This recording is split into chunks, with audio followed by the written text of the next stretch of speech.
నా మీదనే ఇంత నీచ కామెంట్లు, ఇంత అబద్ధ ప్రచారాలు చేస్తున్న వాళ్ళ మీద మీరు ఏం చర్యలు తీసుకుంటారు చెప్పండి, తెలియాలి నాకు. అంటే మీరు అనుకుంటూ ఉండొచ్చు, కొంచెం వీళ్ళని ఇబ్బంది పెడితే, కొంచెం నొక్కి పెడితే ఏముంది, భయపడి వెళ్ళిపోతారులే అని మీరు అనుకుంటుండొచ్చు. మీరు మమ్మల్ని ఎంత మానసికంగా దెబ్బతీయాలి అనుకున్నా మేము వెనక్కి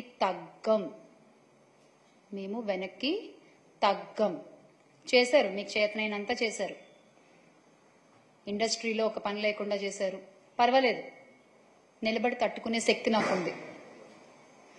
ఇలా ట్రోల్స్ చేస్తారా, ఇలా భయపడతారా,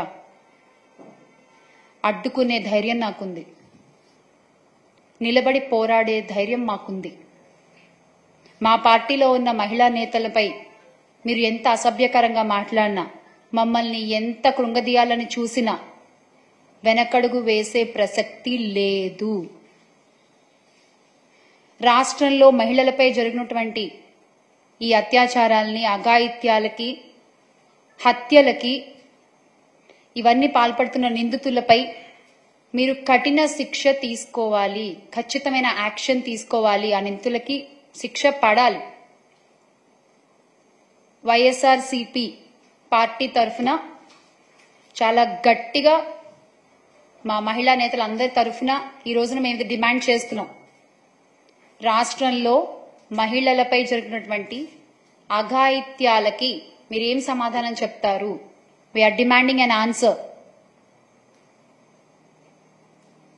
ఒకవేళ ఇదే గనక కొనసాగితే మాత్రం, ఇలాగే గనక జరుగుతుంటే మాత్రం ఓకే, పెద్ద ఎత్తున ఉద్యమించడానికి మేము రెడీ. ఖచ్చితంగా పెద్ద ఎత్తున ఉద్యమిస్తాము. మహిళలకి అండగా నిలబడుతుంది వైఎస్ఆర్సీపీ పార్టీ.